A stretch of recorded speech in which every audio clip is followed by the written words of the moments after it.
di mana telah melimpahkan rahmat serta hidayahnya kepada kita semua, sehingga pada kesempatan kali ini, pada siang kali ini, kita dapat berkumpul dalam acara sosialisasi program LPPM Universitas PGRI Yogyakarta tahun anggaran 2025-2026 dalam keadaan sehat walafiat. Sholawat serta salam kita curahkan kepada junjungan kita Nabi besar Nabi Agung Muhammad Sallallahu Alaihi Wasallam, keluarga, sahabat, serta khalifah sehingga kita semua dapat dituntun di yaumul kiamat nanti. Allahumma amin. Baik, perkenankanlah saya selaku pembawa acara pada kegiatan kali ini. Yang pertama ingin membacakan susunan acara kegiatan sosialisasi program LPPM. Acara yang pertama yaitu pembukaan, acara yang kedua sambutan sekaligus laporan Kepala LPPM, acara yang ketiga yaitu sambutan Rektor Universitas PGRI Yogyakarta, acara yang keempat yaitu pemaparan program LPPM oleh masing-masing kepala pusat, acara yang kelima yaitu pemaparan sistem informasi LPPM, acara yang selanjutnya yaitu tanya jawab, dan yang terakhir yaitu penutup. Baik, untuk mengawali kegiatan atau acara pada kesempatan kali ini, kita buka dengan berdoa menurut agama dan kepercayaan masing-masing. Berdoa dipersilahkan. Cukup. Masuki acara yang kedua, yaitu sambutan Kepala LPPM. Kepada Bapak Dr. Setio Eko Atmojo MPD, waktu dan tempat dipersilahkan. Baik, terima kasih. Assalamualaikum warahmatullahi wabarakatuh. PPT-nya bisa di-share, Mas Riz ya. Baik, Pak. Siap. Ya, yang terhormat Oke. Bapak Rektor Universitas PGRI Yogyakarta, Bapak Profesor Dr. Insinyur Paiman MP, yang saya hormati Bapak Ibu Wakil Rektor, Bapak Ibu Dekan, Bapak Ibu Wakil Dekan, Bapak Ibu Kepala Lembaga, Kepala Unit yang ada di UPY, serta Bapak Ibu Kaprodi dan Bapak Ibu dosen yang ada di Universitas PGRI Yogyakarta. Terima kasih atas kehadirannya pada siang hari ini yang telah meluangkan waktu untuk mengikuti kegiatan sosialisasi pada siang hari ini. Yang pertama yaitu kami dari LPPM pada tahun anggaran 2025-2026 ada beberapa program yang ingin kami sampaikan dan harapannya Bapak Ibu bisa ikut berpartisipasi dan mensukseskan program yang sudah dirancang oleh LPPM. Next, Mas. Yang pertama, Bapak Ibu, LPPM ini adalah merupakan unit yang terlibat di berbagai macam kegiatan yang ada di program studi ataupun di UPY, utamanya adalah di akreditasi dan membangun reputasi gitu ya. Sehingga kami berpesan atau berpedoman bahwa apa yang dilaksanakan LPPM ini akan memberikan dampak bagi Bapak Ibu, baik program studi maupun universitas secara umum.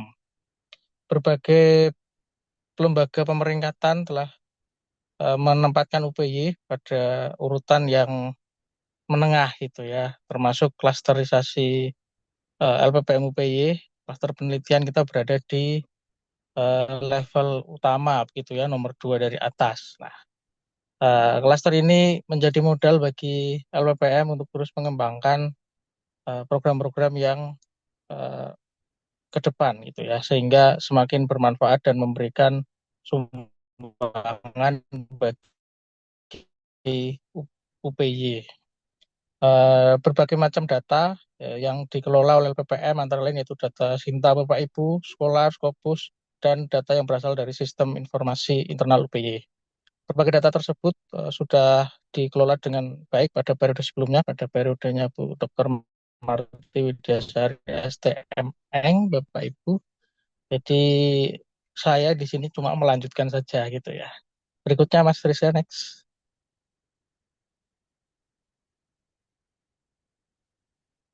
Oke, baik Bapak Ibu, untuk ringkasan kinerja ini dari beberapa tahun yang lalu gitu ya.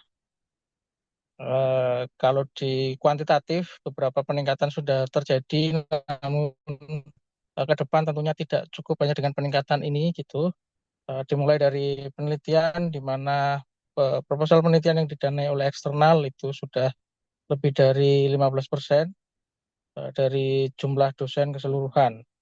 Kemudian PKM ini yang didanai pada pendidikan UMKM dan teknologi tepat guna, dokumentasi kegiatan PKM dan repositori yang meningkat gitu ya. Jadi di tahun ini kita dapat di batch 1 dan 3 yang hari ini sebentar lagi akan ada monef untuk PKM batch 3. Kemudian di publikasi eh, sudah ada peningkatan dari artikel yang terindeks Sinta, namun perguruan tinggi lain juga peningkatannya lebih banyak gitu ya. Jadi kita meningkat tapi yang lain juga meningkat juga sehingga kita masih perlu terus untuk meningkatkan kinerja kita semua. Kemudian dari sisi jurnal, sudah ada jurnal yang terakreditasi Sinta, namun masih sangat terbatas begitu ya kalau dibandingkan dengan jumlah jurnal keseluruhan di UPY. Hal ini tentunya eh, bisa kita tingkatkan di periode yang akan datang melalui berbagai macam perbaikan, terutama basis data dari OJS, DOI, dan etika publikasi. Berikutnya, Mas, next. Baik Bapak Ibu, tadi sekilas gitu ya data yang dimiliki LPPM berdasarkan kinerja sebelumnya, maka berbagai macam hal yang sudah dirumuskan pada semester ini uh, berupaya untuk meningkatkan topik-topik penelitian, kemudian dan kapasitas dari dosen saja yang melakukan publikasi secara berulang-ulang. Berikutnya, Mas, next.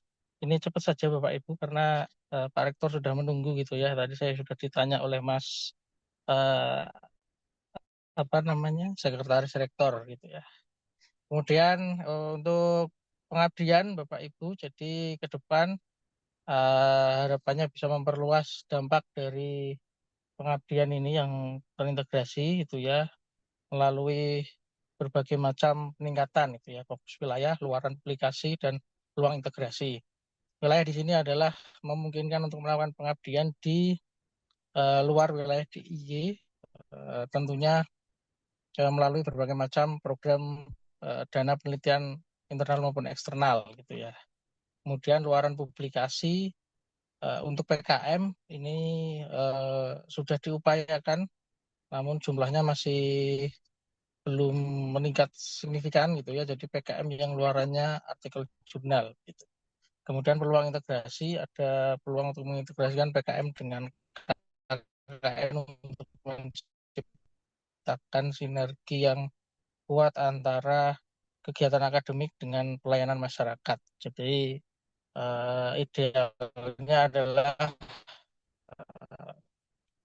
KKN ya KKN gitu ya. Tidak, tidak ada kepentingan lain gitu ya. Berikutnya Mas Riza, next Mas.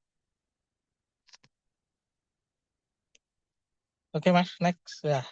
Nah ini Bapak Ibu kondisi jurnal kita di UPY ada 30 jurnal yang terregister di jurnal UPY ACID. Ini di luar jurnal mahasiswa yang kemarin-kemarin Bapak Ibu Kapro dibuat ya. Jadi ini jurnal yang sudah established dari uh, yang ada di jurnal UPY ACID. Sebanyak 12 dari 30 jurnal sudah terindeks Sinta atau terakreditasi Sinta atau sekitar 40%-nya ini berada di Sinta 2 sampai 6. Sinta 2-nya hanya satu atau baru satu itu ya. Sehingga ke depan kami berupaya untuk mendorong Bapak Ibu pengelola jurnal untuk meningkatkan akreditasinya di periode 2025-2026 atau di tahun depan gitu ya. Harapannya ada peningkatan. Berdasarkan identifikasi terakhir, beberapa permasalahan adalah di kualitas artikel. kemudian konsistensi penerbitan, kemudian keterbatasan reviewer dan editor, serta standarisasi pengelolaan OJS-nya. Pak Bintang beberapa waktu lalu sudah melakukan pelatihan gitu ya Pak Bintang untuk di FST. Sepertinya sudah diusahakan dan sudah terbit. Nah, nanti pengajuan insentifnya bisa mengikuti acara ini sampai selesai gitu ya, untuk penerbitan jurnal. Nah, seperti itu Bapak Ibu, kondisi berapanya di, di tahun dua jurnal minimal yang bisa tingkat cinta. Ikut Mas Rizan.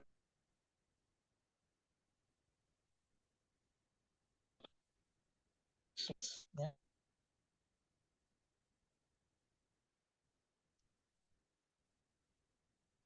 Selanjutnya,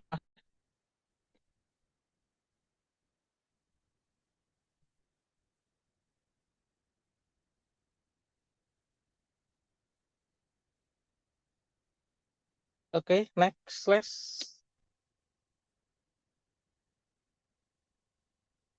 Ya, beberapa kebijakan dan strategi yang dimiliki LPPM untuk ke depan yaitu antara lain dari penguatan penelitian, pengabdian, publikasi ilmiah, dan pengembangan jurnal. Di penelitian ini akan nanti skema-skemanya akan dijelaskan oleh Pak Kepala Pusat Penelitian, kemudian insentifnya publikasi dan internasional, kemudian untuk pendampingan kemarin sudah dilakukan untuk coaching klinik proposal di PPM itu ya, semoga ke depan banyak yang dapat. Dan untuk pengabdian ada skema PKM yang diharapkan adalah merupakan hilirisasi dari hasil penelitian Bapak Ibu. Kemudian yang kedua yaitu berbasis luaran, jadi nanti luarannya mohon diperhatikan. Dan yang terakhir adalah integrasi PKM dengan KKN, sehingga antara mahasiswa dan dosen ada produknya. Kemudian untuk publikasi yaitu peningkatan jumlah artikel di Sinta dan Scopus. Jadi kalau kemarin fokus ke Scopus itu ya, nah di tahun ini semoga Bapak Ibu juga melibatkan mahasiswa untuk publikasi di Sinta juga. Kemudian ada fasilitas kolaborasi internasional, ini bisa Bapak Ibu konsultasi dengan ke kantor urusan kerjasama. Kemudian berikutnya ada pengembangan jurnal. Nah ini tadi yang saya sampaikan di depan, kondisi jurnal kita yang baru 12 terakreditasi dan peringkatnya rata-rata dari 3 dan 4. Kemudian ada 2 jurnal yang meningkat akreditasinya. Tentunya itu butuh kerjasama dan LPPM siap untuk mendampingi gitu ya kalau ada Bapak Ibu yang kesulitan mengelola jurnal. Berikutnya Mas Rizya, next slide Mas. Nah ini Bapak Ibu, kami merancang ada program-program yang Bapak Ibu bisa ikuti. Yang pertama yaitu untuk Bapak Ibu yang membutuhkan pelatihan penulisan artikel, itu ada development program, kemudian joint acceleration program ini untuk percepatan akreditasi dan tata kelola jurnal. Kemudian ada community impact, ini untuk pengabdian dengan solusi nyata dan luar publikasi. Kemudian risetnya dari riset excellent, ini untuk peningkatan riset berbasis kolaborasi nasional dan internasional. Nanti Bapak Ibu bisa perhatikan skemanya masing-masing oleh yang akan dijelaskan oleh masing-masing kepala pusat. Selanjutnya next Mas, slide berikutnya. Nah, ini Bapak Ibu, kami dari LPPM menargetkan gitu ya adanya peningkatan dari kemarin 15% menjadi 20% dosen yang memperoleh dana penelitian eksternal. Jadi dari total dosen itu ada 20% yang berpartisipasi. Kemudian artikel di Sinta, di jurnal Sinta itu bisa meningkat 95%. kemudian jurnal terakreditasi yang naik akreditasi ini ya, ini di luar yang baru mengajukan. Ini ada 2 aja gitu ya, selama setahun ke depan. Kemudian untuk pengabdian berpublikasi, harapannya terjadi peningkatan publikasinya menjadi 30% dosen yang terlibat. Kemudian artikel fokusnya meningkat 15% dari jumlahnya. Kemudian citasi, ini terjadi peningkatan 20% di Google Scholar dan Scopus. Artinya Bapak Ibu dosen yang punya artikel 10 minimal 2 itu disitasi, baik di Google maupun di Scopus gitu ya, perhitungan dasarnya. Oke, sepertinya sudah, habis ini sudah selesai. Next slide, Mas. Nah, Bapak Ibu, eh, mari kita bersama-sama untuk membuat klaster UP ini menjadi semakin naik gitu ya, dan meningkat bersama-sama dengan menjadi dosen dengan riset publikasi dan pengabdian yang unggul agar UPY semakin maju ke depan. Oke, mungkin itu saja dari saya. Terima kasih atas perhatiannya. Kurang lebihnya mohon maaf. Saya akhiri. Assalamualaikum warahmatullahi wabarakatuh.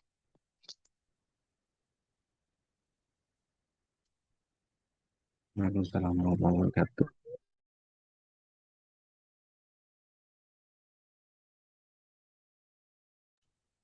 Cek. Baik, terima kasih kepada Bapak Dr. Setio Eko Atmojo selaku Kepala LPPA Universitas PGRI Jakarta atas sambutan sekaligus laporannya. Masuki acara yang ketiga, yaitu sambutan dari Rektor Universitas PGRI Yogyakarta kepada Bapak Profesor Dr. Insinyur Paiman MP, waktu dan tempat disilakan. Terima kasih. Assalamualaikum warahmatullahi wabarakatuh. Waalaikumsalam warahmatullahi wabarakatuh. Salam sejahtera untuk kita semua. Yang saya hormati para Wakil Rektor Universitas PGRI Yogyakarta, yang saya hormati Kepala Lembaga Penelitian dan Pengabdian kepada Masyarakat, beserta seluruh jajarannya, yang saya hormati para dekan, kaprodi, dosen, dan seluruh peserta sosialisasi. Bapak Ibu yang saya hormati, sosialisasi ini memang dapat dikatakan sebagai langkah strategis ya, memperkuat arah riset dan pengembangan untuk LPPM tahun 2005, 2006, dan 2007 dan seterusnya. Nah, Bapak Ibu, terkait dengan KKN ya, KKN ke depan, saya mengharapkan ini Bapak Ibu dosen, Bapak Ibu DPL, ada ya, komplit ya Pak Bintang di sini ya. Halo Iya, Pak. Prof.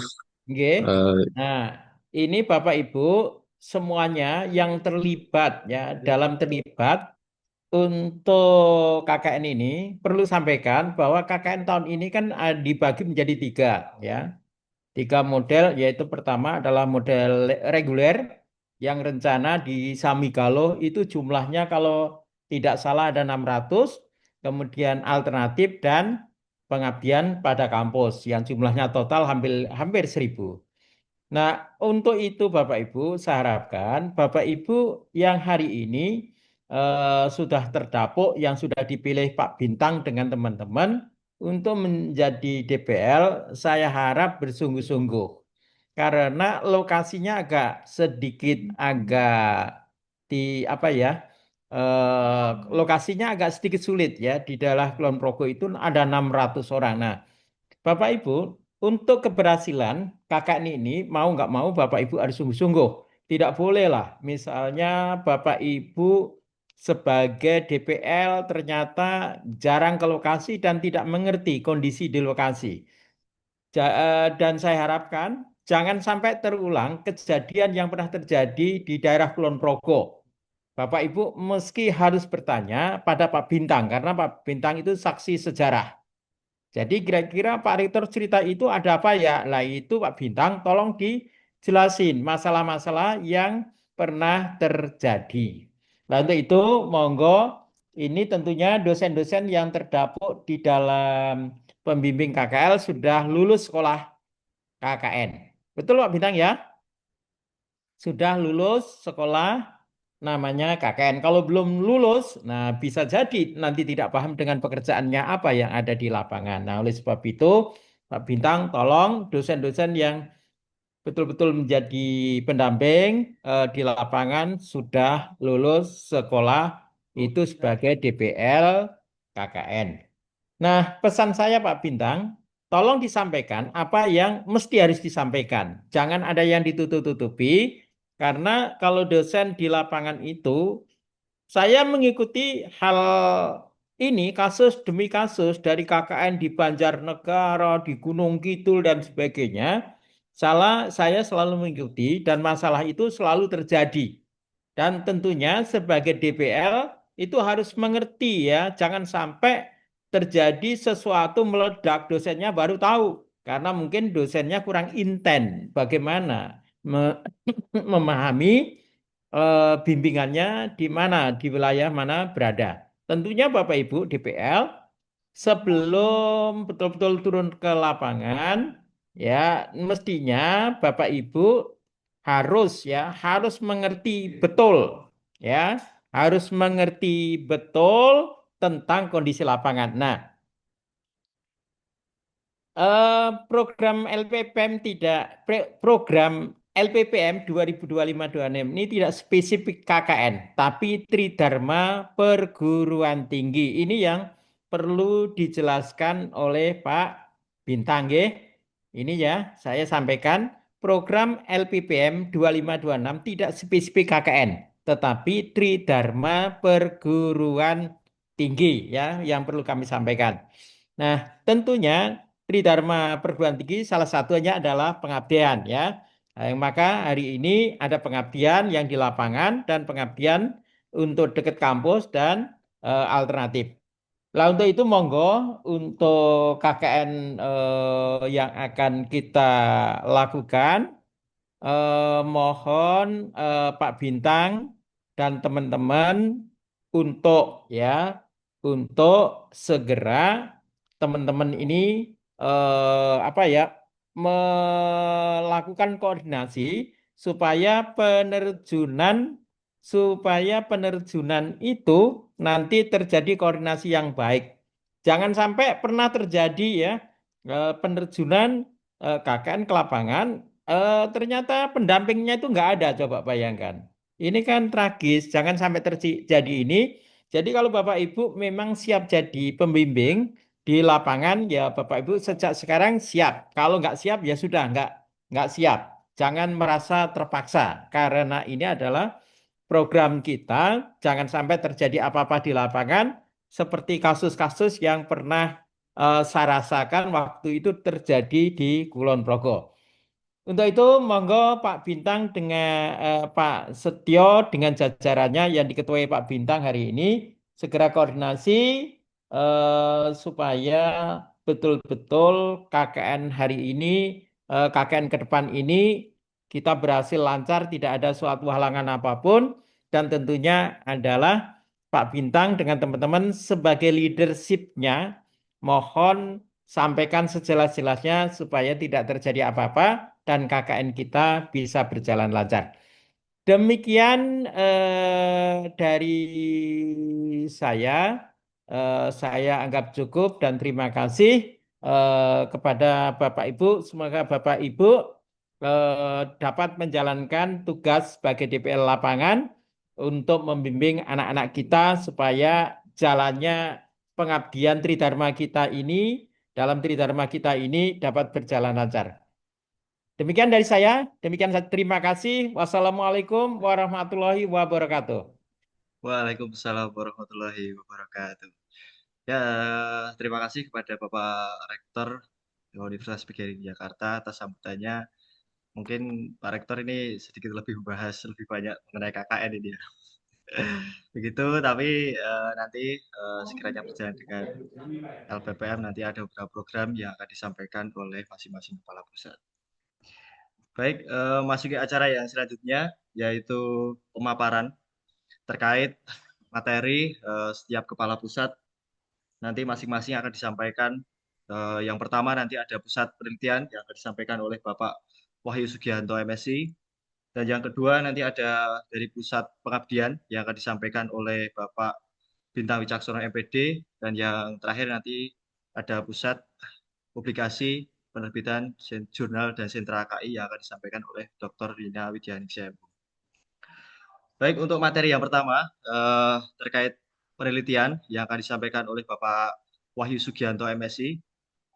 Apakah sudah siap, Bapak Wahyu? Oke, siap Mas. Oke, baik, terdengar Pak.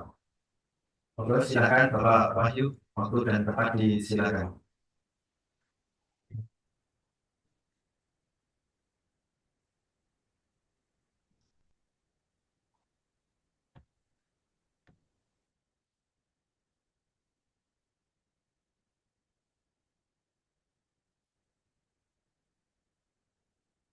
Oke, oke. Eh, baik Bapak Ibu, izin untuk menyampaikan program dari pusat penelitian terkait hibah penelitian internal UPY. Jadi mungkin nanti ada beberapa program juga yang kami sampaikan, termasuk dari Komite Etik Penelitian dan juga ada beberapa rangkuman dari hibah penelitian eksternal. Oke,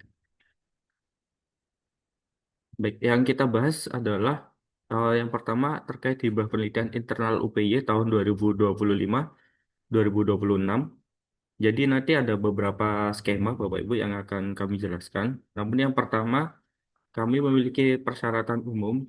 Yang pertama, untuk ketua tim peneliti itu adalah dosen UPY, kemudian memiliki NIDN dan juga memiliki ID SINTA. Nah, nanti bagi Bapak Ibu mungkin eh, yang masih trouble di Sinta bisa menghubungi di pihak kami. Kemudian eh, apabila Bapak Ibu eh, tidak punya NIDN bisa juga menggunakan NIDK. Jadi intinya adalah dosen UPI yang sudah terdaftar gitu ya. Kemudian persyaratan lain adalah Bapak Ibu tidak memiliki tanggungan atau tunggakan laporan akhir penelitian di tahun sebelumnya dan juga tidak memiliki tanggungan atau tunggakan luaran wajib penelitian di tahun sebelumnya. Jadi syarat ketentuan umumnya seperti itu, Bapak Ibu, untuk ketua peneliti. Nah, untuk anggota peneliti sepertinya sama sebenarnya. Jadi harus punya NIDN, kemudian memiliki ID Sinta, atau punya NIDK dan ID Sinta juga, gitu. Kemudian tidak memiliki tanggungan tunggakan laporan akhir, ataupun tidak memiliki tunggakan luaran wajib penelitian di tahun sebelumnya. Begitu. Nah, di poin terakhir di sini adalah sebaiknya untuk dan nanti diwajibkan Bapak Ibu untuk skema penelitian itu wajib melibatkan mahasiswa UPY yang memiliki NPM dan juga tentunya harus sesuai dengan keilmuan yang Bapak Ibu nanti ajukan di skim penelitian. Nah, eh izin menyampaikan Bapak Ibu, jadi yang kami maksud tidak memiliki tanggungan atau tunggakan itu adalah seperti ini. Ini saya ambil contoh dari punya Kepala LPPM dari Dr. Setia Eko Atmojo. Di sini terlihat bahwa beliau Pak Setia sudah mengumpulkan luaran akhir penelitian. Di sini berupa LOA. Nah, nanti Bapak Ibu bisa mengecek di akunnya masing-masing apakah di tahun sebelumnya sudah mengupload luaran dari penelitian tersebut, entah itu artikelnya, link LOA, gitu ya. Kalaupun mungkin luaran sebelumnya nanti di HKI atau paten, mungkin bisa di-upload juga, gitu. Jadi syaratnya adalah mengumpulkan laporan akhir dan juga luaran penelitian harus juga sudah di-upload di sistem.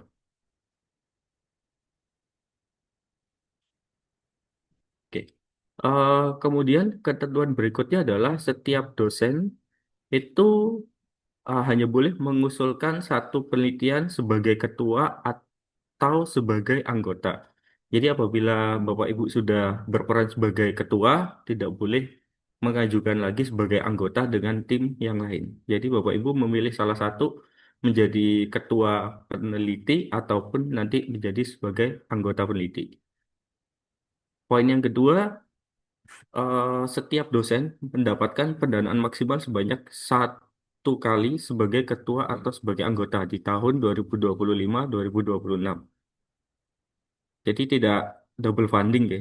Tidak boleh jadi ketua, lolos, kemudian dapat pendanaan, ikut lagi sebagai anggota, lolos, dapat pendanaan. Nah itu eh, tidak diperbolehkan. Karena prinsip yang sudah disampaikan tadi oleh Pak Setio juga pemerataan juga, dan juga pengembangan. Jadi biar dosen yang lain juga bisa dapat skema penelitian internal juga.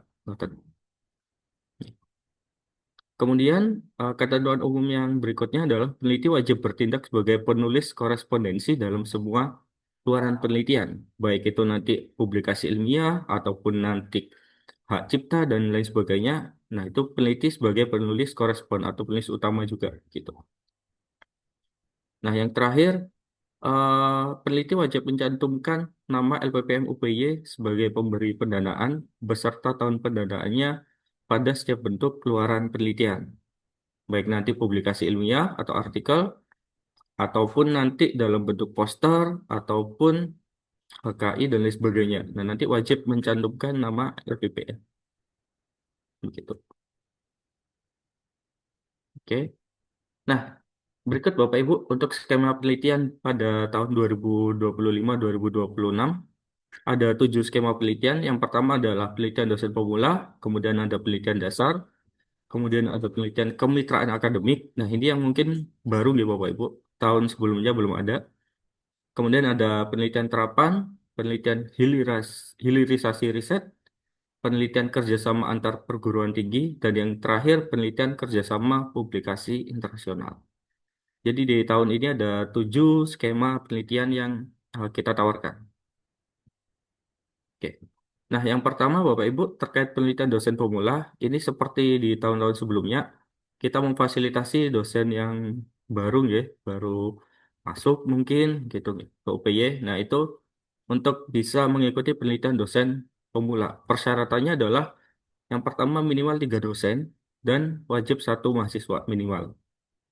Jadi misal Bapak Ibu nanti ada satu tim 5 dosen juga tidak bermasalah. Kemudian ketua dan anggota tim peneliti memenuhi persyaratan umum yang telah disampaikan di awal tadi. Persyaratan yang ketiga adalah minimal pendidikan dari ketua dan anggota peneliti adalah S2 dan juga maksimal berjabatan akademik AA. Jadi mungkin nanti yang bisa mengajukan adalah dosen dengan Japfung TPAA. Untuk jumlah pendanaan 10 juta dan waktu penelitian nanti bisa dimulai di Januari sampai Juni 2026. Nah, untuk keluaran wajib dari skema penelitian dosen pemula adalah artikel Scopus dengan indeks Q1 sampai Q4. Itu untuk skema yang pertama. Kita lanjut ke skema yang kedua adalah penelitian dasar. Eh, di sini jumlah pendanaannya 15 juta, Bapak Ibu. Jadi meningkat dibanding dari skema yang pertama tadi. Untuk persyaratannya adalah minimal 3 dosen dan 1 mahasiswa.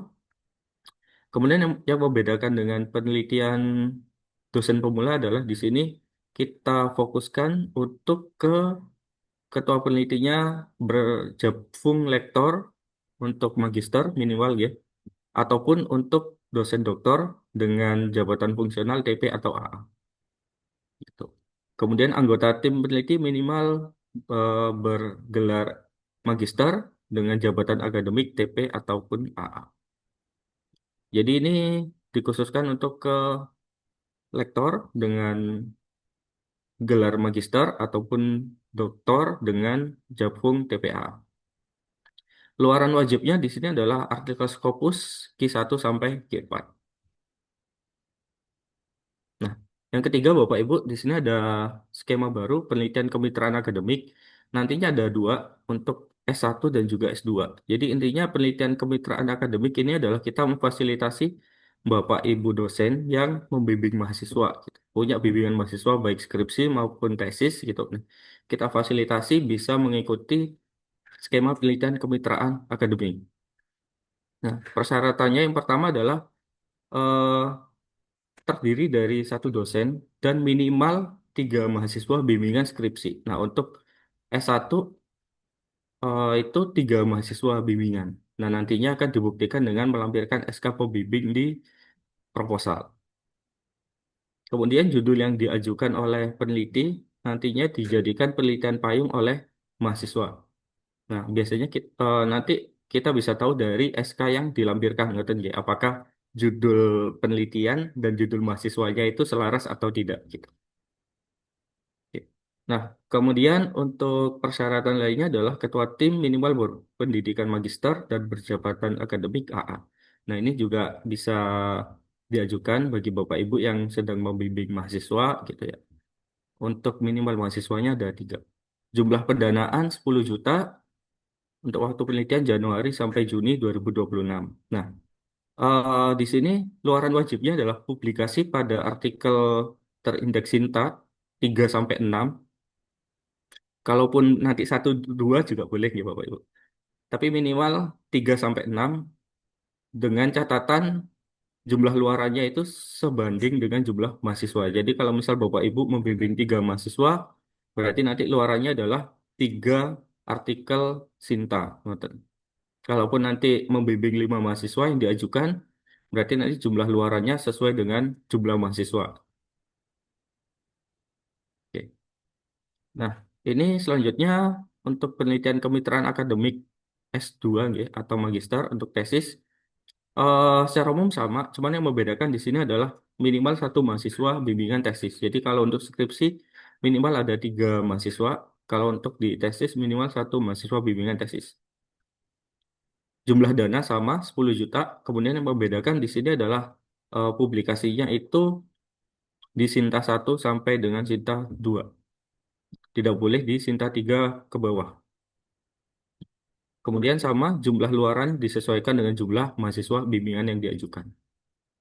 Oke. Nah, ini mungkin yang baru ya, Bapak Ibu. Jadi nanti bisa diperhatikan dan juga diajukan untuk di tahun ini.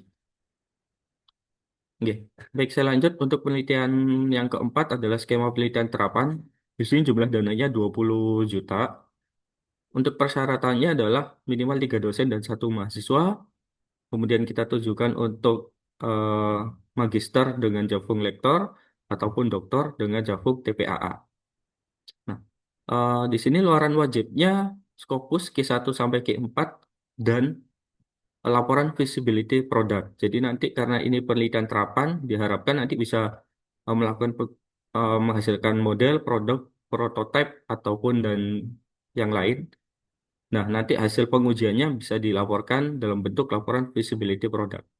Jadi untuk penelitian terapan ini luarannya ada 2 Bapak Ibu. Ada Scopus Q1 sampai Q4 dan juga laporan feasibility product. Oke. Kemudian yang kelima ada penelitian hilirisasi riset, jumlah dana juga 20 juta. Nah, persyaratannya minimal 3 dosen dan 1 mahasiswa. Kemudian kita tujukan untuk ketua tim teliti berjabatan minimal lektor, baik S1, S2 ataupun S3, asal sudah lektor boleh. Kemudian yang ada tambahan di sini, memiliki mitra yang dibuktikan dengan surat pernyataan yang nantinya akan dilampirkan di proposal.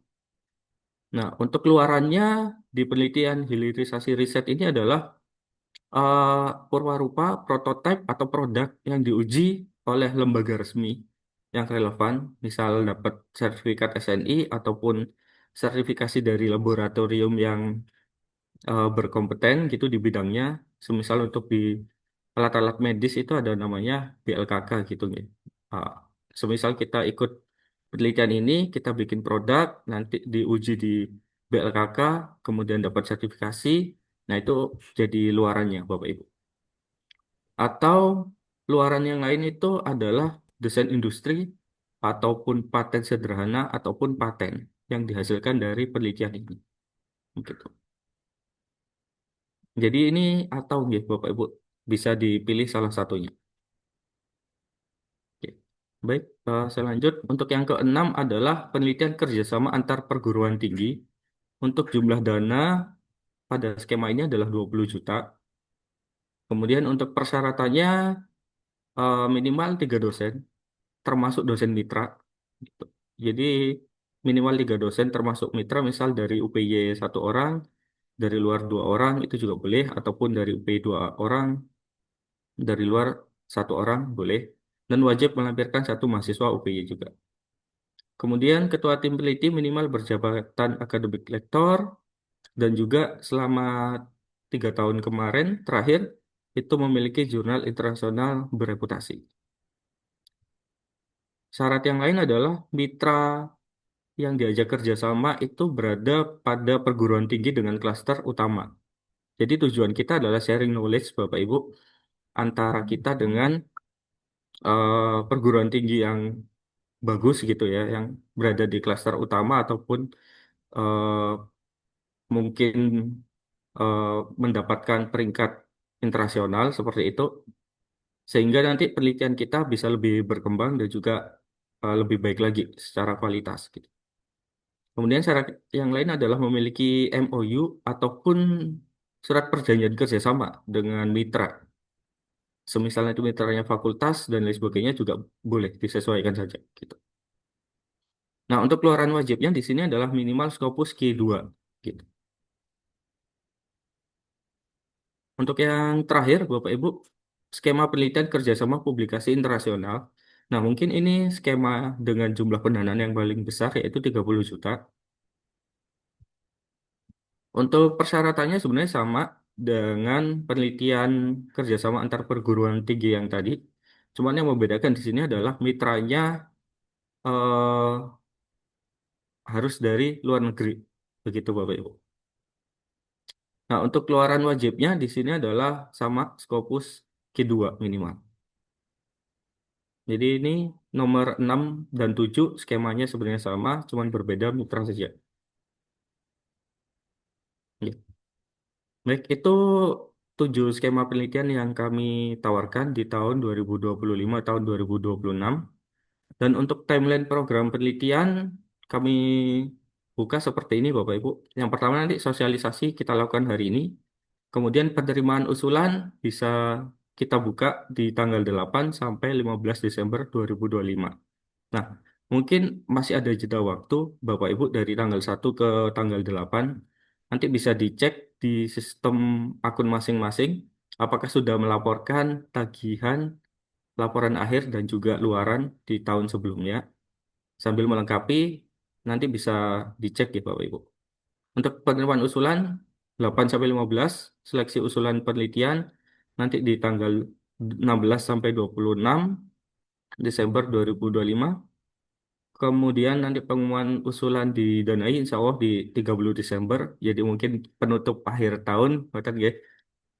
Dan untuk kontrak penelitian di tanggal 6 Januari 2026. Nah, nanti pelaksanaan penelitian dari Januari sampai Juni 2026. Untuk laporan kemajuan kita agendakan di April, sekaligus modek juga.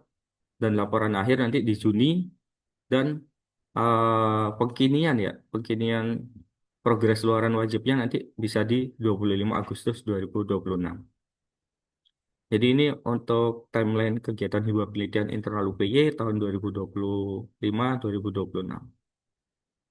Oke. Untuk pendanaan nanti ada 50% di tahap 1 dan 50% di tahap 2 seperti tahun-tahun sebelumnya, Bapak Ibu.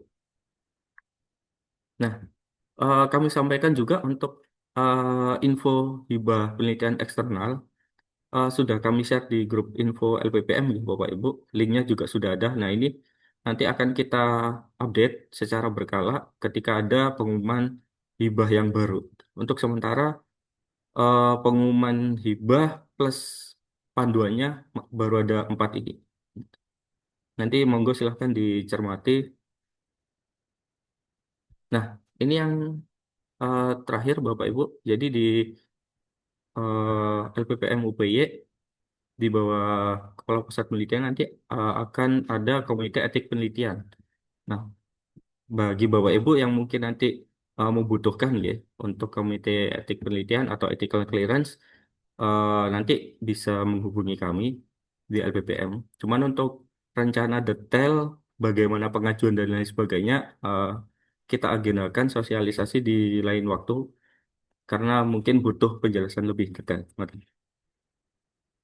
Ya, mungkin itu saja yang bisa saya sampaikan. Ada kurang lebihnya, saya mohon maaf. Saya akhiri. Wassalamualaikum warahmatullahi wabarakatuh.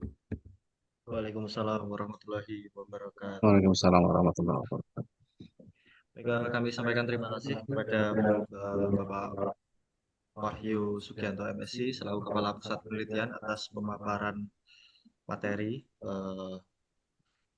terkait untuk pertanyaan yang nantinya ada sesi tanya jawab setelah dari ketiga kepala pusat nanti setelah presentasi selesai gitu ya.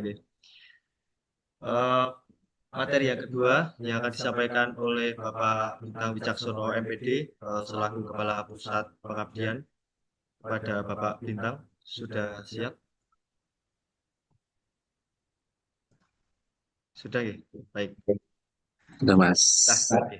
Silakan kepada Bapak Bintang Wicaksono MPD, waktu dan tempat disilakan. Baik, bismillahirrahmanirrahim. Assalamualaikum warahmatullahi wabarakatuh.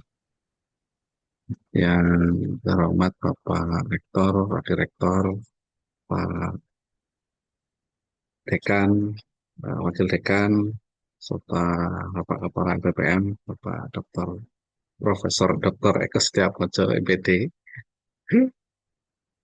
Yang saya hormati juga Bapak Ibu dosen di lingkungan Universitas PG di Jakarta yang berkenan hadir di ruang virtual Zoom ini. Saya ucapkan selamat mengikuti kegiatan ini sampai akhir. Baik, yang pertama-tama dan paling utama adalah kita panjatkan puji syukur kehadirat Allah Subhanahu wa taala, Tuhan Yang Maha Esa, sehingga pada kesempatan siang hari ini kita bisa berkumpul di dalam keadaan sehat walafiat untuk mengikuti serangkaian sosialisasi program LPPN untuk tahun anggaran 2025 sampai dengan 2026. Salawat serta salam tidak lupa selalu tercurahkan pada junjungan kita Nabi Muhammad SAW yang kita nantikan syafaatnya di yaumil kiamat nanti. Baik, Bapak Ibu sekalian, tadi Pak Setio sudah menyampaikan beberapa program strategis yang akan dilaksanakan selama tahun 2025-2026 begitu, nggih. Nah, di sini izin saya melanjutkan tadi setelah disampaikan program dari Kepala Pusat Penelitian, selanjutnya Kepala Pusat Pengabdian ya. Walaupun tadi sudah banyak disebut oleh Pak Rektor ya, sebenarnya Pak Rektor agak sedikit lupa ini sosialisasi LPPM jadinya sosialisasi KKN gitu ya. Jadi sudah banyak terbahas. Baik Bapak Ibu, izin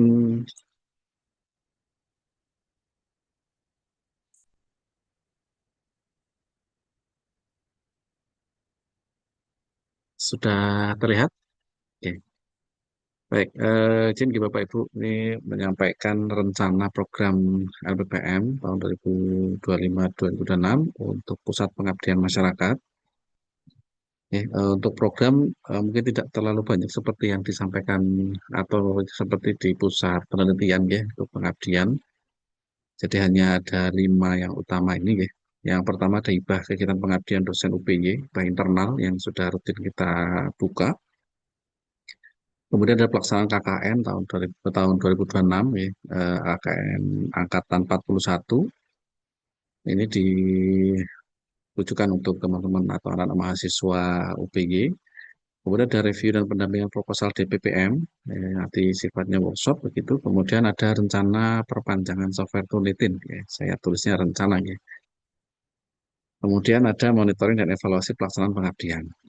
Nah, untuk monitoring dan evaluasi pelaksanaan pengabdian 2025-2026 ini sebenarnya sudah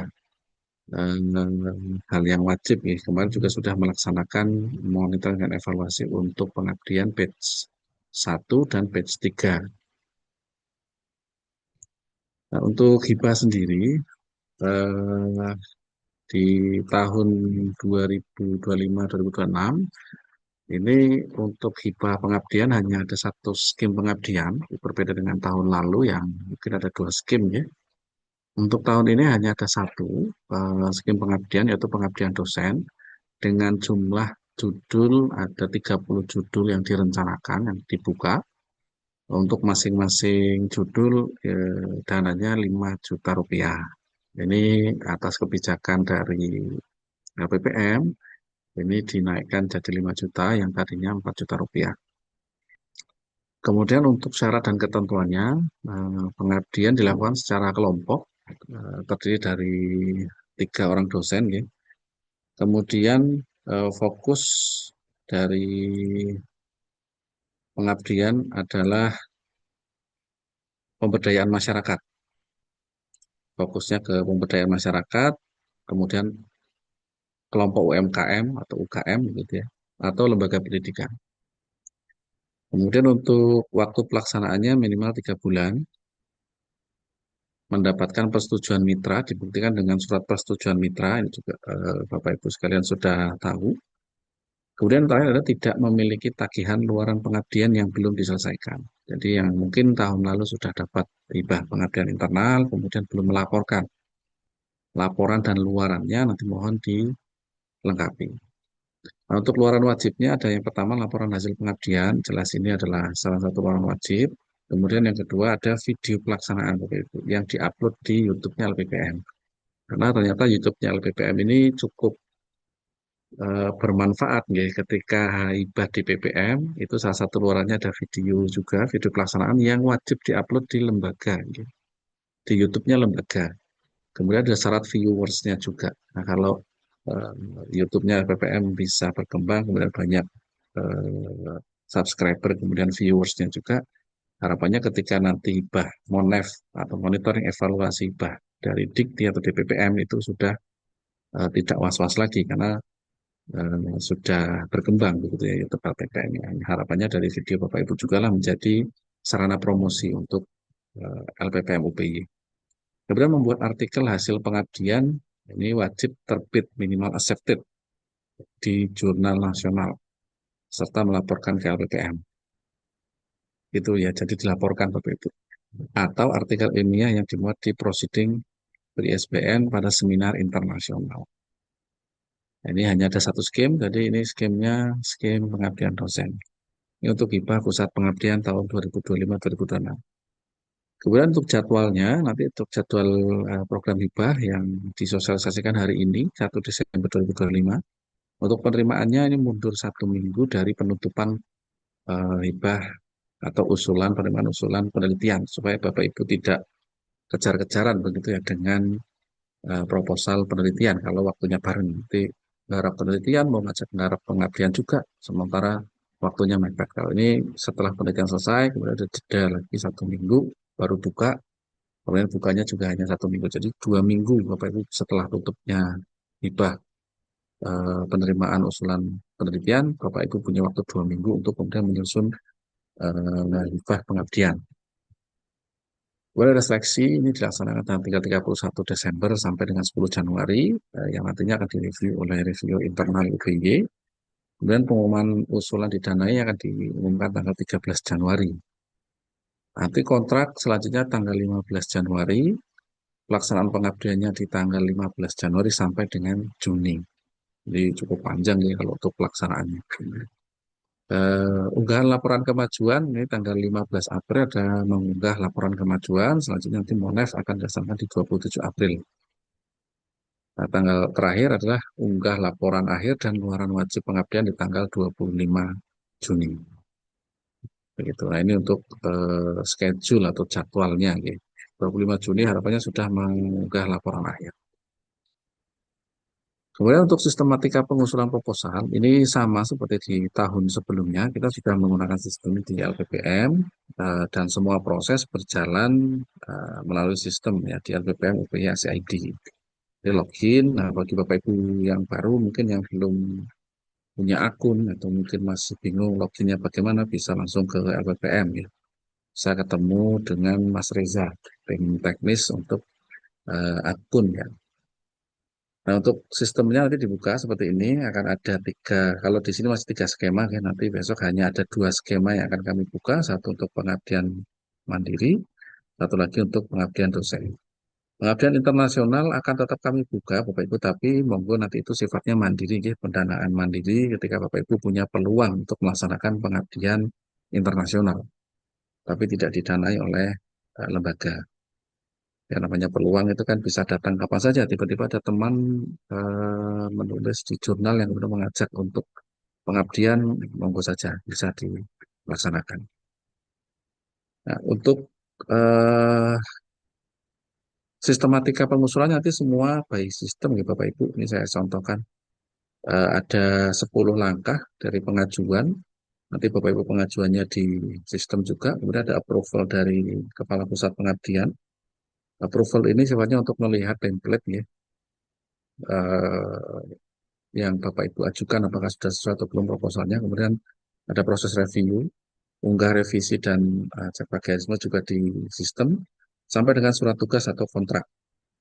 Ya, jadi sudah di sistem, tidak lagi bolak-balik ke PPM untuk ngambil apa namanya surat tugas gitu ya. Nah, kemudian untuk selanjutnya ada pencairan dana ketika sudah diupload surat tugasnya dan sudah disetujui begitu nanti ada pencairan dana Bapak Ibu download lembar form pencairan dananya kemudian KLPPM mengambil nota kwitansi untuk pengambilan dana. Selanjutnya nanti di tanggal yang sudah ditentukan tanggal 24 tadi Pak ya, April ya April ya sudah mengupload laporan kemajuan.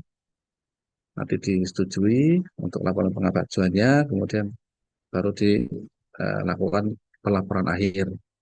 Setelah di ACC atau sudah di-approve pelaporan akhirnya baru Bapak Ibu bisa melakukan hal sama seperti ketika tahap 1 yaitu mendownload form pencairan dan meminta kwitansi ke LPPM untuk pencairan tahap 2. Setelah itu nanti Bapak Ibu bisa mengupload luaran pengabdian. Eh, Luaran wajib tadi nggih, ada link video, ada laporannya tadi sudah di laporan akhir. Di keluaran ini nanti yang diupload adalah link video di YouTube dan link publikasinya. Karena ada luaran wajib publikasi. Nah ini untuk yang di eh, sistem ya, sistematika pengusulan proposal by sistem LPPM untuk yang hibah pengabdian. Kalau yang untuk yang pengabdian mandiri semua juga by sistem Bapak Ibu, pengajuannya kemudian approval, surat tugasnya juga by sistem nanti dilakukan laporan akhir. Gitu. Jadi semuanya by sistem. Oh ya, mengingatkan gitu Bapak Ibu semua. Jadi tadi di salah satu syarat untuk pengusulan hibah internal pengabdian itu adalah Bapak Ibu sudah menyelesaikan luaran yang di sistem. Jadi keluarannya mungkin Bapak Ibu itu banyak yang belum upload juga karena ini juga menu ini baru saya munculkan, baru dimunculkan oleh tim IT dan programmer begitu. Saya minta untuk dimunculkan sehingga nanti mohon diupload ya Bapak Ibu luaran berupa kalau tahun lalu saya luarannya baru artikel, nanti artikel yang sudah terbit linknya disubmitkan ke sistem supaya Bapak Ibu eligible untuk mengajukan menjadi ketua tim pengabdian. Nah itu disubmit. Kemudian untuk yang pengabdian mandiri ini juga sama, Bapak Ibu minta tolong untuk diisi laporannya karena sebagian itu mengajukan pengabdian mandiri itu baru sampai proposal sudah di-approve dan surat tugasnya sudah keluar, tapi tidak dilaporkan. Sehingga kami dari tim LPPM juga kebingungan ketika ditanya pelaksanaan hibah atau pelaksanaan pengabdian, data di kami itu ada yang cuma sampai surat tugas saja, tapi nggak melaporkan. Ini benar dilaksanakan atau tidak. Karena beberapa prodi biasanya kan juga minta datanya di LPPM ya, untuk akreditasi. Nah, kemudian ada juga updating Sinta juga kami juga menggunakan judul pengabdian juga diupdate ke Sinta. Sehingga laporan juga dibutuhkan untuk ketika diminta bukti ya. Dimohon Bapak Ibu yang sudah mengajukan hibah mandiri, bukan hibah ya, pengabdian mandiri juga mengupload laporan akhirnya. Nah, berikutnya pelaksanaan KKN Angkatan 41 tahun 2026 ini tadi yang sudah disinggung, bukan disinggung lagi ya, mungkin sudah ketabrak gitu ya. Kalau kesinggung kan baru kesenggol. Sudah tertabrak tadi. Jadi Bapak Rektor sudah menyampaikan ada 3 skema yang diajukan di tahun ini 2026. Satu reguler, kemudian yang kedua alternatif, yang ketiga PKM SK atau peduli kampus dan masyarakat sekitar kampus. Lokasinya reguler ada di Samigaluh, alternatifnya nanti ada di Bangunjiwo. Kemudian untuk yang pengabdian peduli kampus dan masyarakat sekitar kampus ini ada di Ngesti Persyaratan tambahan ini untuk mahasiswa khususnya ya, mungkin kalau Bapak Ibu ada yang menjadi PA atau menjadi Kaprodi, ini mahasiswa peserta KKN itu bebas tunggakan atau tagihan di keuangan. Begitu. Jadi ini bukan menunggu SK ya, artinya nanti menunggu surat. Biasanya kami konfirmasi dengan tim keuangan, ada yang tunggakan atau enggak. Biasanya datanya kami peroleh untuk menseleksi mahasiswa yang sudah mendaftarkan diri. Ketika ada data tunggakan, maka LPPM atau panitia KKN akan mengkonfirmasi ke mahasiswa yang bersangkutan dan eh, ya tidak bisa mengikuti kegiatan KKN. Kemudian untuk program yang berikutnya adalah review dan pendampingan proposal DPPM. Ini mungkin kemarin sudah ada pendampingan untuk penelitian. Gitu. Untuk pengabdian ini kebetulan belum, memang untuk review dan pendampingan proposal hibah DPPM direncanakan akan dilaksanakan ketika hibah DPPM telah dibuka. Karena kita nggak tahu nanti yang dibuka untuk pengabdian itu agak agak tricky karena dari sekian banyak skema di buku pedoman itu biasanya yang dibuka hanya 1 atau 2 skema saja. Nah, kita nggak tahu skema mana yang dibuka. Takutnya nanti Bapak Ibu sudah pengen mengajukan yang kewilayahan, ternyata yang wilayah tidak dibuka. Yang dibuka hanya yang PKM yang seperti biasa ya. Yang wilayah nggak dibuka. Nah, itu yang kita menunggu sampai dengan dibuka. Meskipun nanti ada wacana akan diminta untuk didahulukan, nanti kita akan mempertimbangkan. Nah, untuk persyaratan peserta untuk mengikuti pendampingan proposal DPM adalah wajib mendaftarkan diri dan mensubmit draft proposal pengabdian hibah DPPM-nya. Jadi kalau mau ikut review dan pendampingan proposal, harapannya sudah ada draftnya nih Bapak Ibu. Jadi eh, pemateri jelas mau mereview atau mendampingi proposalnya yang bentuknya seperti apa begitu. Nah, sebagai informasi untuk tahun 2025 kemarin, alhamdulillah kita mendapatkan 9 hibah untuk pengabdian PKM DPPM, meningkat 3 dari yang 2024 hanya 6 judul, kemudian meningkat ada 3 jadi 9 judul di tahun 2025. Harapannya nanti 2026 bisa terus meningkat lagi, meskipun kalau dilihat dari antusiasme Bapak Ibu sekalian yang mendaftarkan diri atau mensubmit proposal pengabdian itu dari tahun 2024, 25 cenderung stuck begitu sama begitu ya, di kisaran 20-an. Tapi harapannya Bapak Ibu setelah ini nanti mungkin ada yang mau mencoba untuk mengajukan hibah di BPM gitu ya. Mungkin itu Bapak Ibu yang bisa saya sampaikan karena memang di pusat pengabdian tidak banyak program yang bisa dilaksanakan. Yang diprogramkan juga tidak banyak. Kemudian selanjutnya nanti dari tim BPM, Kepala Pusat Publikasi dan publikasi jurnal dan penerbitan yang akan melanjutkan pemaparan materi. Sebelumnya saya kembalikan dulu ke Mas Reza. Wassalamualaikum warahmatullahi wabarakatuh. Waalaikumsalam warahmatullahi Waalaikumsalam. wabarakatuh. Baik, terima kasih kepada Bapak Bintang Wicaksono MPD selaku Kepala Pusat Pengabdian atas materi yang sudah dipaparkan, kurang lebih ya seperti itu. Untuk lanjut ke materi yang selanjutnya, yaitu dari Pusat Kepala Publikasi, Jurnal dan Penerbitan Sentra KI kepada Ibu Dr. Ina Widyaningsih M.Hum, waktu dan tempat disilakan.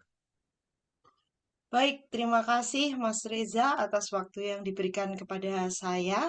Sebelumnya yang terhormat Rektor Universitas PGRI Yogyakarta beserta jajarannya, Bapak Ibu Dekan di lingkungan Universitas PGRI Yogyakarta, Bapak Kepala LPPM dan juga Bapak Ibu dosen yang berbahagia, sebelumnya marilah kita memanjatkan puji syukur kehadirat Tuhan karena kita diberikan kesempatan untuk bertemu di waktu ini.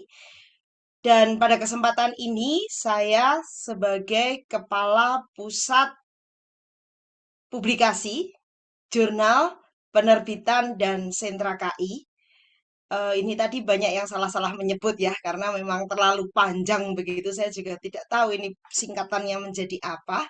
Langsung saja saya akan menyampaikan.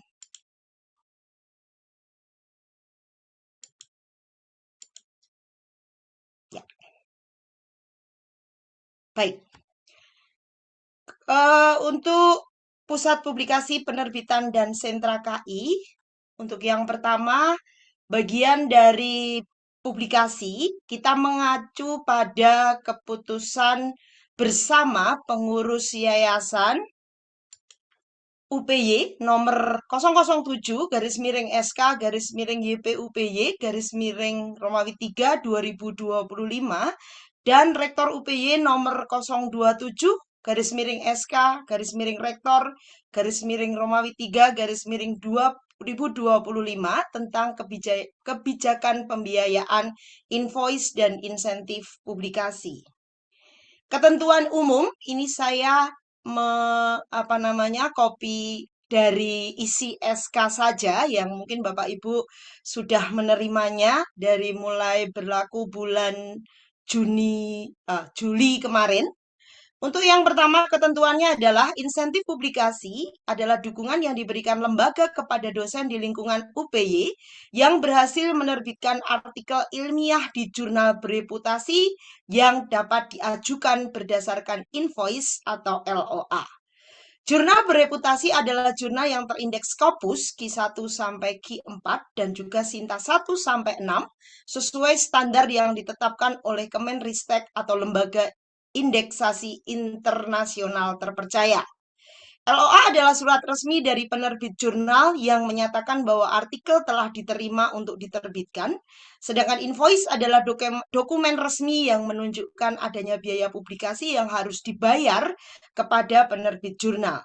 Institusi adalah Universitas PGRI Yogyakarta, tempat dosen berafiliasi, dan penulis pertama adalah dosen yang bertanggung jawab atas penelitian dan menjadi penulis korespondensi dalam publikasi ilmiah.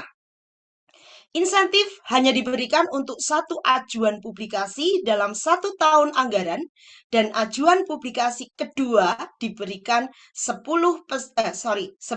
50%, baik untuk ajuan invoice maupun insentif tambahan.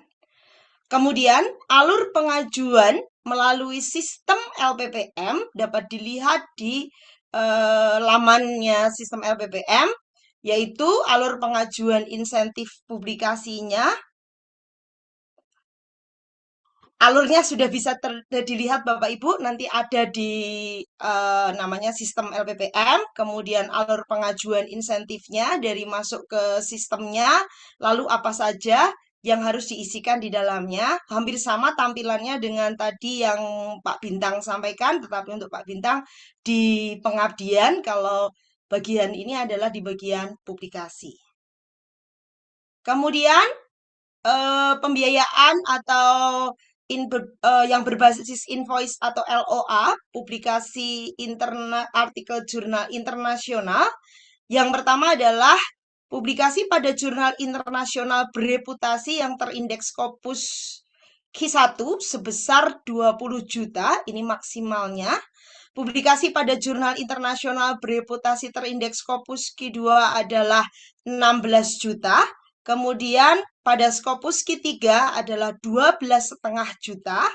Dan pada Scopus Q4 adalah 8 juta. Dan ini adalah batas maksimalnya, Bapak Ibu. Apabila LOA melebihi atau invoice melebihi, maka yang diberikan insentif hanya batas maksimal.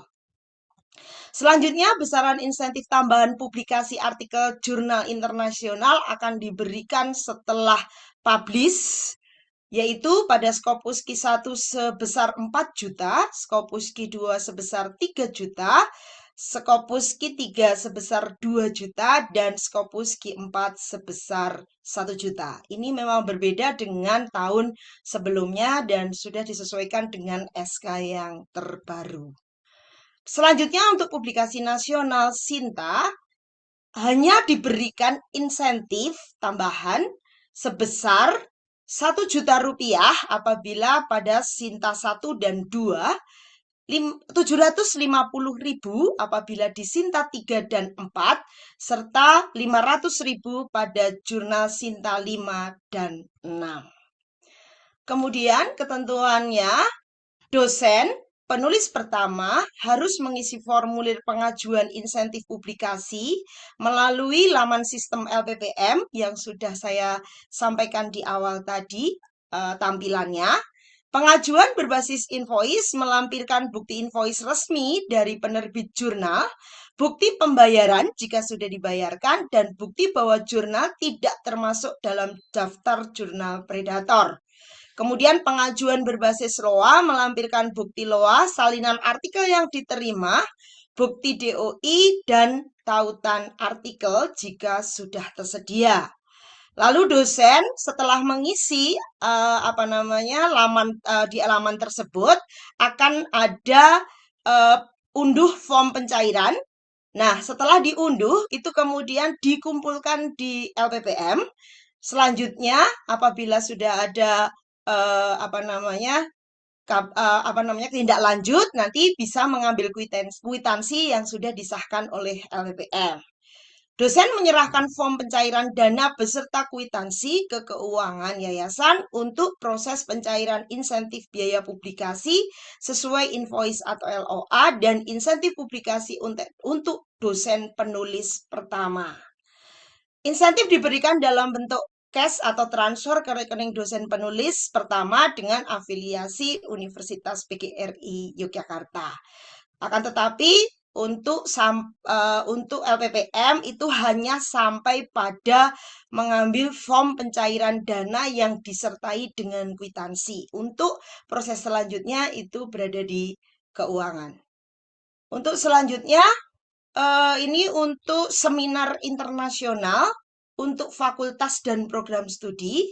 Besaran dananya adalah 30 juta rupiah. Bersifat kompetisi, fakultas atau program studi yang terlebih dahulu mengajukan dan sanggup memenuhi semua ketentuan dan persyaratan. Penanggung jawab kegiatannya adalah dekan atau ketua program studi. Kegiatan seminar wajib menyelenggarakan call of paper dengan luaran proceeding Scopus atau WOS. Wajib menyiapkan website seminar internasional. Proceeding seminar dan LPJ diserahkan kepada Kepala Pusat Publikasi setelah kegiatan berakhir. Insentif pemakalah seminar internasional terindeks Scopus itu diberikan kepada dosen, tetapi seminar itu selain seminar internasional yang penyelenggaranya UPY. Jadi kalau menjadi pemakalah tetapi pada seminar internasional UPY tidak diberikan insentif. Lalu dengan menunjukkan bukti luaran terindeks Scopus dan tentunya seminar itu diselenggarakan di mana, kapan dan sebagainya itu sebagai bahan lampirannya atau mungkin sertifikat. Lalu pengajuan pendanaan melalui pusat penerbitan, ini sudah beranjak ke pusat penerbitan. Yang pertama adalah memberi stimulan untuk keberlanjutan jurnal prodi sebesar 4 juta rupiah sekali terbit atau perterbitan selama maksimal 2 kali terbit atau 1 tahun. Kemudian untuk insentif pada sentra KI akan diberikan insentif paten sederhana sebesar 5 juta rupiah dan insentif paten industri sebesar 5 juta rupiah. Insentif penerbitan buku ber-ISBN melalui UPY Press sebesar 3 juta rupiah dan bagi terbitan yang tidak melalui UPY Press tidak mendapatkan insentif. Ini adalah alur pengajuan buku ber-ISBN. Ada 5 langkah di sini atau 5 step. Kemudian ada alur pengajuannya, dan syarat serta fasilitas yang ada di dalamnya. Ada paket yang jumlah maksimal 110 halaman, 160 halaman, 260 halaman, itu bisa melalui lamannya LPPM. Kemudian ini keterangan dari yang ada di sebelumnya bahwa pemohon mengajukan ISBN melalui UPY Press, pemohon mencetak buku melalui UPY Press dengan menyertakan file yang diajukan, dan file itu disertai dengan lampiran cover, halaman judul buku berlogo UPY Press, susunan penulis, kata pengantar, dan daftar isi. Kemudian minimal cetak buku sebanyak 6 buah yang akan dikirimkan ke Perpustakaan Nasional, perpustakaan daerah, arsip, dan untuk perpustakaan UPY. Pemohon mengisi formulir insentif buku ber-ISBN di laman sistem LPPM. Buku yang mendapat insentif berkategori selain buku ajar dan juga buku di luaran penelitian maupun pengabdian. Jadi kalau buku-buku yang merupakan buku ajar dan buku-buku yang merupakan luaran dari penelitian maupun luaran pengabdian tidak didanai. Pemohon atau penulis buku mengisi ajuan pada laman sistem lppm.ac.id, selanjutnya mencetak formulir pengajuan yang diserahkan ke LPPM untuk ditandatangani pusat penerbitan, dan selanjutnya mendapatkan kwitansi untuk selanjutnya diserahkan kepada bagian keuangan. Hampir sama dengan ketentuan pengajuan dari insentif publikasi yang telah saya sampaikan sebelumnya. Kemudian, seperti yang sudah kita ketahui bersama bahwa Universitas PGRI Yogyakarta telah memiliki sentra KI atau sentra kekayaan intelektual yang berada di bawah LPPM, yang menaungi untuk pengajuan haki, paten, kemudian paten sederhana, kemudian merek, dan sebagainya. Bapak Ibu diharapkan untuk bisa melalui sentra KI pengajuan yang terkait dengan KI ini supaya sentra KI bisa berkembang dengan baik. Kemudian salah satunya adalah pengajuan HKI. Pengajuan HKI ini ada syaratnya. Yang pertama adalah surat pernyataan hak cipta yang bermaterai, surat pengalian hak cipta, kemudian file KTP pencipta, bukti ciptaan, dan proses pengajuan HKI melalui LPPM. Selanjutnya ini adalah alur pengajuan paten. Ini juga sudah ada di buku panduan dan juga sudah ada di lamannya LPPM. Terima kasih. Berikut yang bisa saya sampaikan. Selanjutnya saya kembalikan kepada Mas Reza.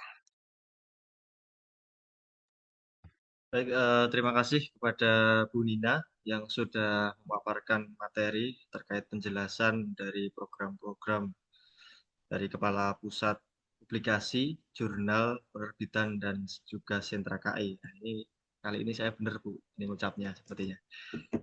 Oke, baik Bapak Ibu, dari ketiga Kepala Pusat sudah mengeluarkan materi. Untuk yang selanjutnya kami buka untuk sesi tanya jawab. Kami buka untuk 3 penanya terlebih dahulu. Monggo Bapak Ibu silahkan yang ingin bertanya bisa langsung open mic atau raise hand di fiturnya di Zoom ya. Monggo Bapak Ibu silahkan. Jika belum ada, mungkin saya akan tanggapi dulu dari beberapa pertanyaan juga ada di kolom chat ya. Ini ada tiga penanya sepertinya. Untuk penanya yang pertama yaitu please share slide PPT-nya setelah acara selesai ya. Terima kasih. Oke, baik. Nanti akan kami share nggih, Pak Bintang, Pak Wahyu sepertinya. Nanti biar saya kompilasi dulu terkait materi-materi yang sudah disampaikan oleh Kepala Pusat. Terus untuk pertanyaan yang kedua ini dari Ibu Eka Widyaningsih. Mohon izin bertanya, kalau dosen statusnya masih tugas belajar, apakah bisa jadi anggota peneliti? Mungkin ini lebih ke Kepala Pusat Penelitian, Pak Wahyu Sugianto. Bisa dijawab terlebih dahulu, Pak. Oke, baik, terima kasih Mas Reza. Pertanyaannya dosen statusnya tugas belajar apakah bisa jadi anggota peneliti? Oke. Baik, Bapak Ibu. Ngapunten untuk Bapak Ibu yang sedang tugas belajar ya, mungkin tidak bisa menjadi ketua ataupun anggota peneliti karena memang setahu kami untuk dosen yang sedang tugas belajar itu dibebas tugaskan dari urusan kampus ataupun tidak boleh dapat SK apapun ngoten ya. Jadi karena nanti ini ada kontrak dan SK juga ditandatangani sampai rektor, kita upload juga di sistem. Jadi memang kita tidak perkenankan bagi dosen atau Bapak Ibu yang sedang tubel untuk mengajukan skema penelitian. Ngoten Bapak Ibu. Ya, begitu Bu Eka Widyaningsih. Ini ada nggak Bu Eka ini? Atau sedang makan siang?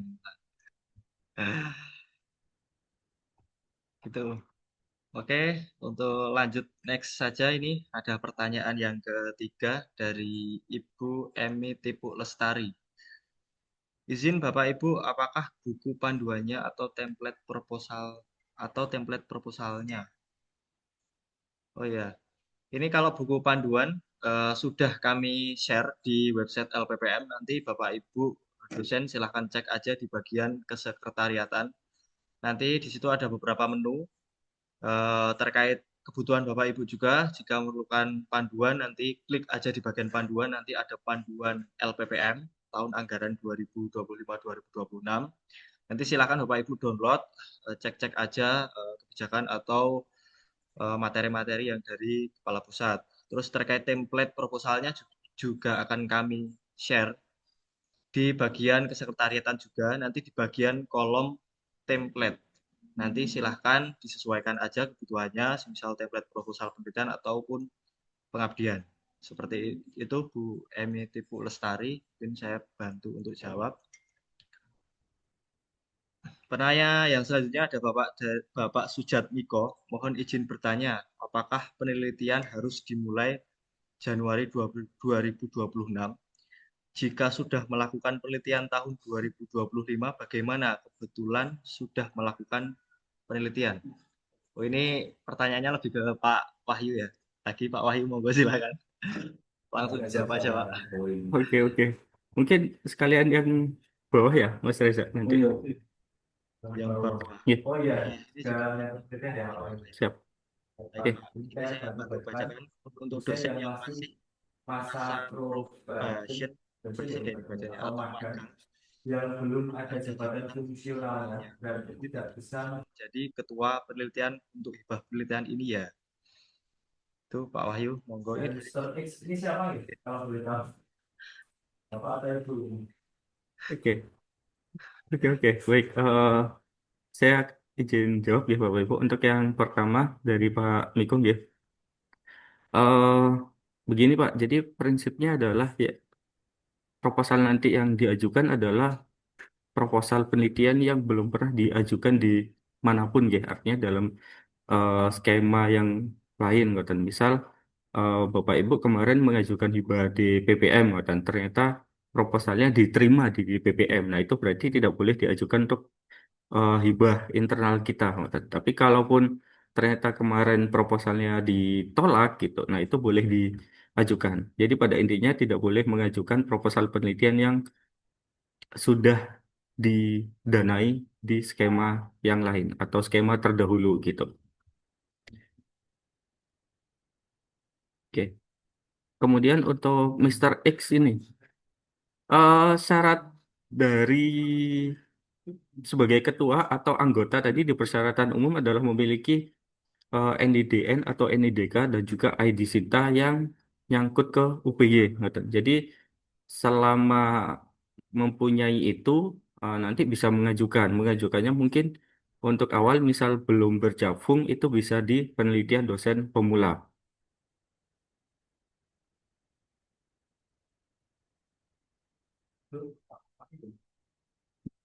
Mr. X. Nggak tahu ya namanya siapa ya.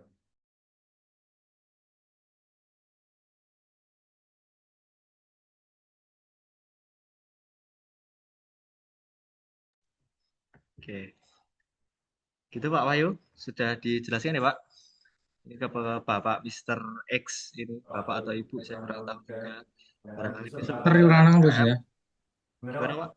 Mister Yulanang. Oh iya lah. Oh siap Pak. Oke, Ada ada pertanyaan yang selanjutnya. Ini ini barangkali Bapak Pak Ibu Ibu. ingin bertanya langsung, secara langsung Pak Prof. Ini ada pertanyaan di bawah chat dengan Bapak Ivan Rizu Putra.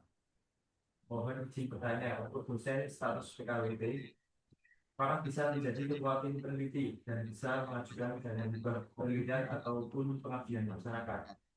Selanjutnya, kewajiban untuk dosen PKWT apakah diwajibkan setiap semester untuk melaporkan penelitian dan pengabdian ke masyarakat? Nah, ini juga Apa ini kira-kira? Pak Wahyu atau Pak Bintang? Sepertinya dua-duanya menjawab, atau Pak Setio mungkin dibantu Pak. Pak Wahyu dulu Pak. Eh, Oke, syaratnya tadi Bapak Ibu memiliki NIDN dan ID Sinta yang sudah nyangkut ke UPY. Itu saja Bapak Ibu. Jadi untuk skemanya nanti menyesuaikan. Nah, terkait status PKWT ini, eh, mohon maaf, saya kurang paham ya apakah statusnya ini seperti apa. Ya, tapi yang bisa saya pastikan selama Bapak Ibu punya NIDN dan juga memiliki ID Sinta UPY, itu boleh mengajukan skema penelitian, baik menjadi anggota maupun jadi ketua. Begitu, Mas Reza. Ya. Pak Bintang mungkin menambahi, atau Pak Setio Eko? Ada Pak Bintang atau Pak Setio? Ya baik. Mungkin dipastikan dulu Pak Ivan kontrak PKWT-nya dengan UPY perjanjiannya seperti apa gitu ya. Kalau kami dari LPPM pada prinsipnya adalah tadi seperti disampaikan oleh Pak Wahyu adalah syaratnya adalah tadi NIDN dan punya Sinta. Itu kalau Pak Ivan memenuhi syarat itu ya monggo saja. Itu. Kalau untuk laporan per semester, nah sekali lagi itu ditanyakan ke atau dicek perjanjian PKWT-nya tagihannya apa gitu ya. Kita nggak tahu ini kalau PKWT dosen, tahunya PKWT karyawan gitu ya. Iya. Oke, gitu Mas Riz ya. Oke, baik Pak Setio sudah membantu untuk menjawab. Begitu Pak Ivan Rizo Putra dari Pak Bintang, mungkin tidak ada tambahan ya Pak? Atau ada? Kalau tambahan nggak ada, tapi kalau memang tadi yang PKWT memang dari LPPM nggak tahu persisnya nih Pak Ivan ya. Jadi Ya. kalau untuk dosen saja, kami tahunya pokoknya dosen begitu, yaitu kalau misalkan melaksanakan penelitian pengabdian, ya harapannya wajib dilaporkan ke LPPM sehingga kami punya data. Baik itu nanti untuk keperluan-keperluan prodi atau keperluan universitas itu kami punya data publikasi, kemudian mungkin tunjangan kinerja dan lain-lain itu datanya biasanya mintanya di LPPM. Kalau datanya nggak ada, ya otomatis tidak terhitung begitu. Sehingga eh, sebisa mungkin dosen melaporkan penelitian dan pengabdian yang dilaksanakan. Tapi kalau berkaitan dengan ini dosen PKWT atau dosen tetap atau honor itu kami nggak tahu ya gitu ya. Mungkin itu sih. Oke, baik Pak Bintang. Begitu, nggih, Bapak Ivan Rizo Putra. Eh, Mungkin terkait, jika mungkin belum jelas, bisa datang langsung juga ke LPPM. Nanti bisa bertemu dengan Bapak-Bapak Kepala Pusat ini. Barangkali mau ada yang perlu ditanyakan kembali. Seperti itu. Ini ada pertanyaan selanjutnya dari Bapak Theophilus Bayu Dwi Nugroho. Selamat siang, Bapak-Bapak semuanya. Siang. Mohon infonya, apakah LPPM ada call center yang bisa dihubungi apabila dalam perjalanan pengajuan proposal, baik penelitian maupun pengabdian? Ada beberapa hal yang perlu ditanyakan atau dikonsultasikan. Nah, kalau untuk call center terkait penelitian atau pengabdian nanti bisa langsung ke apa namanya, ke bapak-bapak semua ini. Yang dari penelitian ini Bapak Wahyu Sugianto ini baru, itu bisa langsung dikonsultasikan. Betul deh Pak Wahyu? Oh iya. Gitu toh Pak. Boleh di-share toh nanti nomornya kalau untuk konsultasi penelitian. Oh ya. Oh katanya Pak Wahyu ini Pak Theo disuruh main saja langsung ke LPPM katanya. Biar nanti ngobrolnya lebih hangat. barangkali memang ada yang perlu ditanyakan terkait penelitian maupun pengabdian seperti itu, atau langsung jika mungkin Bapak Wahyu atau Pak Bintang Selo nanti bisa langsung di WhatsApp saja seperti itu nggih. Jadi call centernya LPPM sementara ini belum ada. Seperti itu nggih, Pak Theo. Mungkin dari Bapak Ibu selanjutnya ada pertanyaan.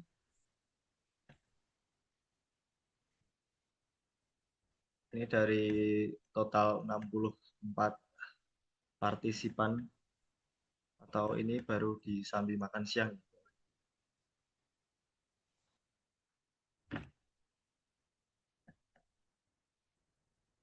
Atau mungkin sudah jelas semua ya Bapak Ibu.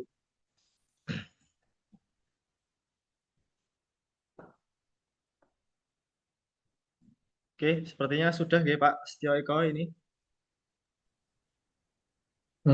Sedikit menambahkan Mas Reza, Oh jadi ya, Bapak Ibu yang luaran atau ingin mengajukan insentif, yang diajukan adalah jurnal atau publikasi atau apapun itu yang terbit antara September 2025 sampai dengan Agustus 2026, gitu, sesuai dengan tahun anggaran yang berlaku.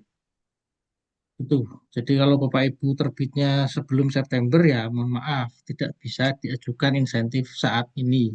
Yang bisa diajukan adalah setelah 1 September sampai dengan 31 Agustus 2026. Itu Bapak Ibu. Itu Mas ya, tambahannya. baik. Terima kasih Pak Setio. Mungkin ada lagi Pak Wahyu tambahan, Pak Bintang tambahan, monggo. Cukup Mas Reza. Cukup Pak Bintang ada tambahan? Cukup, Mas. Oke, baik.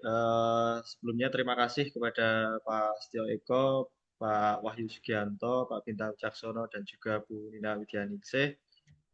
Sebelum saya tutup kegiatan pada kesempatan kali ini, nanti terkait materi sepertinya saya share-nya agak nanti, biar nanti mungkin Bapak Ibu simaknya di YouTube LPPM terlebih dahulu.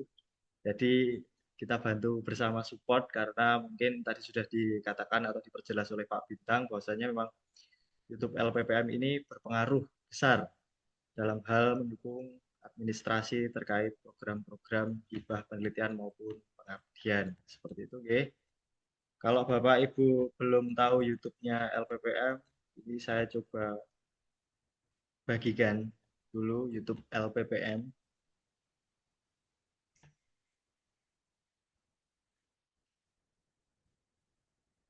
Atau mungkin langsung saja nanti dicek di YouTube-nya LPPM.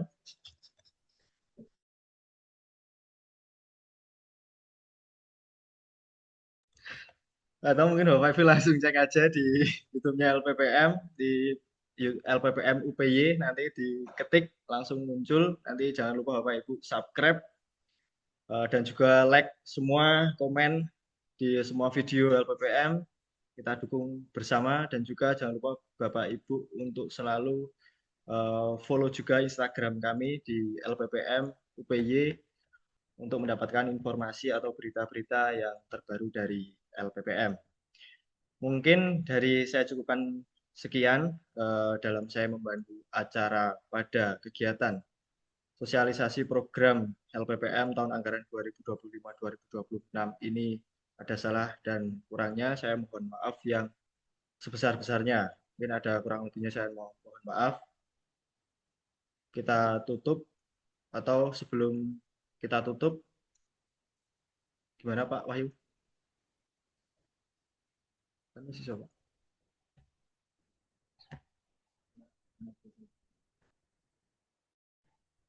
Baik, sebelum saya tutup, ini ada sedikit informasi. Karena beberapa waktu terakhir ini ada banyak dosen baru. Barangkali memang Bapak Ibu dosen yang baru ini belum mempunyai akun LPPM karena di LPPM ini segala pelayanan dari mulai penelitian, pengabdian, publikasi, penerbitan itu sudah melalui sistem LPPM. Nanti bisa langsung saja menghubungi LPPM atau datang langsung ke LPPM untuk dibuatkan akun untuk masuk ke LPPM. Jadi nanti untuk pembuatan surat tugas dan sebagainya nanti juga melalui itu.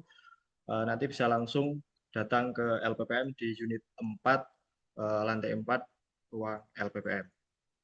Begitu dari saya, mungkin ada kurang lebihnya saya kembali mohon maaf yang sebesar-besarnya.